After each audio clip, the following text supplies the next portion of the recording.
Hey guys, alright? Welcome everyone. In a post-apocalyptic Earth, what remains of humanity lives in primitive tribes without technology, trying to avoid contact with a group of beasts that transmit a disease that turns victims into mutants. One day, while hunting, Seban strays from the hunting grounds designated by the elders, claiming that the elders have become too cautious with age. However, his father, Chief Yuri, finds him and reprimands him for putting the entire village in danger. Seban reminds him that they have been eating only leaves and fruits for days and wants to prove he is the best hunter and future chief, so Yuri decides to give him a chance. As they delve deeper into the forest, they encounter Caleb, who is tracking an animal for food. They have gone too far from the hunting grounds, and Yuri wants to turn back, but when they hear an animal nearby, he allows them to go a bit further. Soon, the beast appears before them, which is a kind of mutant sloth, and to Caleb's frustration, Yuri chooses Seban to lead the attack. Working together, they manage to confront the beast that is much larger than they are, and without hesitation, they succeed in killing the giant animal. After the victory, Yuri declares that the heart will be shared between Seban and Caleb, as it was thanks to both that they acquired meat for dinner. Suddenly, one of their friends runs out of the forest, appearing infected and already transforming into a mutant. He wants to be put out of his misery, but Seban is unwilling to do so. A flying spear comes from the forest and ends up killing him, leaving Seban furious. They decide to return to the village, unaware that a mysterious man named Amal is following them. Doro runs to greet Seban, praising him for the hunt, and a jealous Caleb is provoked by his sister Miru, who tells him he has no chance with her. Yuri speaks with the elders and tries to convince them to move the tribe to another location, as the mutants are clearly approaching their area, but the elders refuse, stating they have always been safe there and that there is nowhere else to go, so they should leave it in God's hands. Caleb wants them to choose their own fate, as his father Jarrett did when seeking the truth, but the elders only tell him that is how he found death. Yuri agrees, it's impossible that more survivors exist out there, only disease and death. After speaking with his sister about their father, Caleb decides to leave the village and seek the truth, which Miru also does not believe in.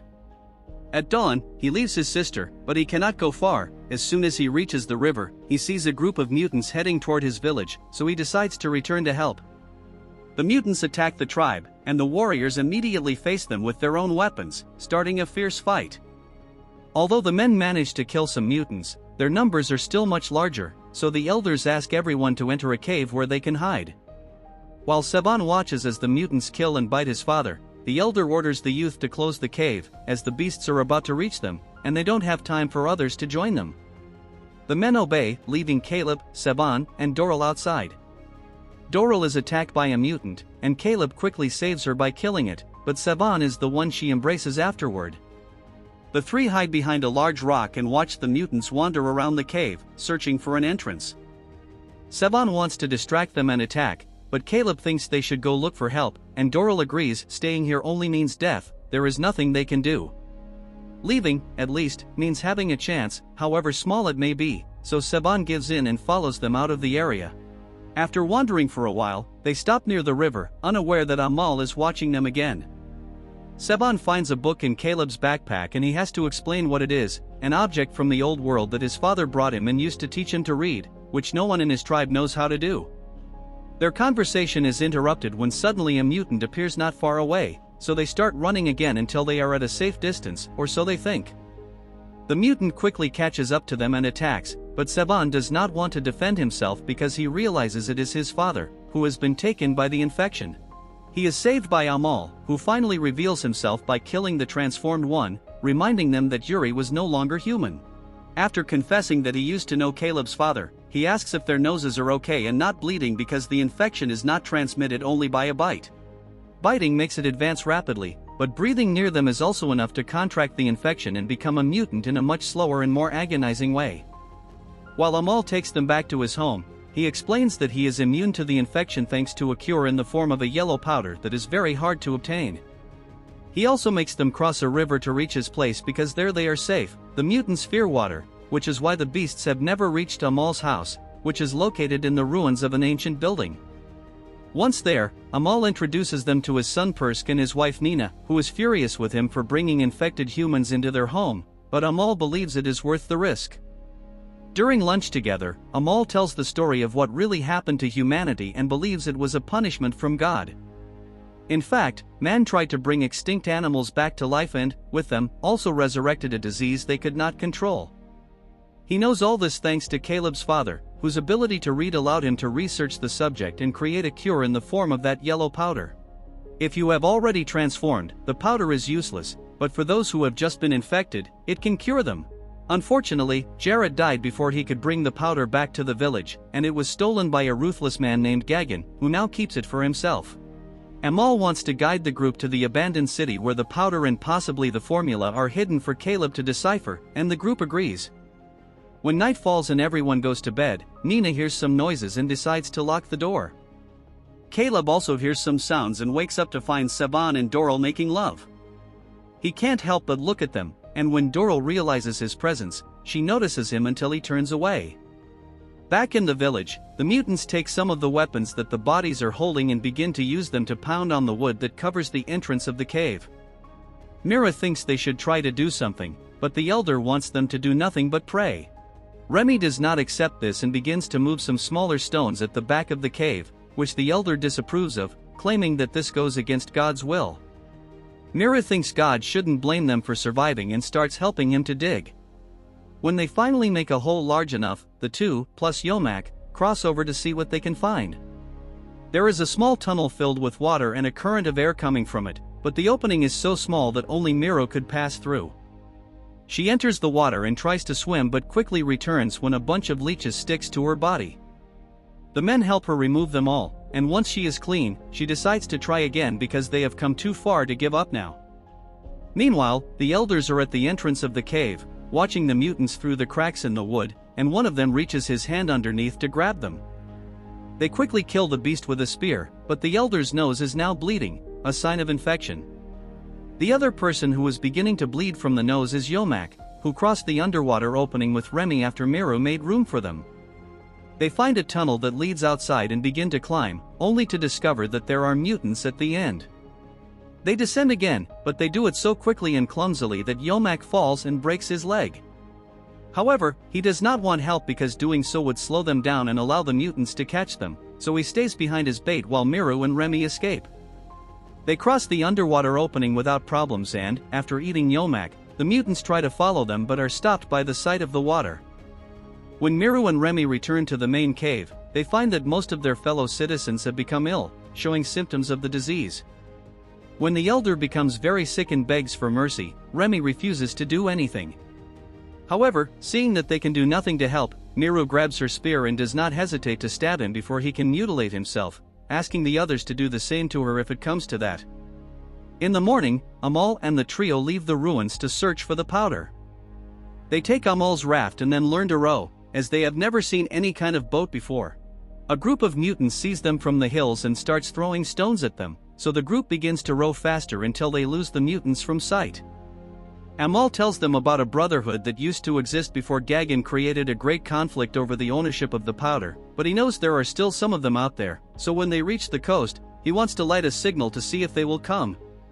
While Amal is on a tower to start a fire, he spots a group of mutants approaching, so he tells the trio to run while he goes down to face them. Caleb does not want to leave him, but Sevan thinks it is too dangerous and drags him back to the raft along with Doral, while Amal falls into a hole and the mutants try to grab them there. One even falls into the hole with him, and Amal stabs him with an arrow, so now he is trapped in the hole with a mutant body on top of him. Unaware that the Brotherhood saw the signal and is coming to his aid, the trio manages to escape on the raft while they discover that Doral is also starting to bleed from the nose. When the Brotherhood finds and rescues Amal, and he tells them he found someone who can read and must be protected, the trio arrives at the ruins of an ancient city. They find that the people there live under a harsh tyranny, and when a man flees after being whipped for stealing, the trio approaches him to ask some questions about the powder. However, the man considers these questions too dangerous and flees again, and Sevan tries to chase him.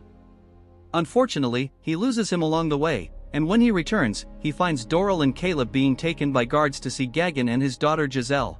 Gagan does not want to share the powder, so Caleb explains that he is the son of the creator and can also read, so he can produce more. Gagan still refuses to hand it over, wanting to keep it for his future children and grandchildren, but gives him the opportunity to go to the library and try to recreate it while Doral is taken to isolation. Once Gagan leaves, Sevan sneaks into the room and talks to Giselle, asking her to take him to the powder. At first, she does not want to help for fear of her father, but after seeing how ruthless he is with visitors, discovering that he stole the powder from an innocent man, and hearing Sevan talk about giving hope to thousands of survivors, she changes her mind.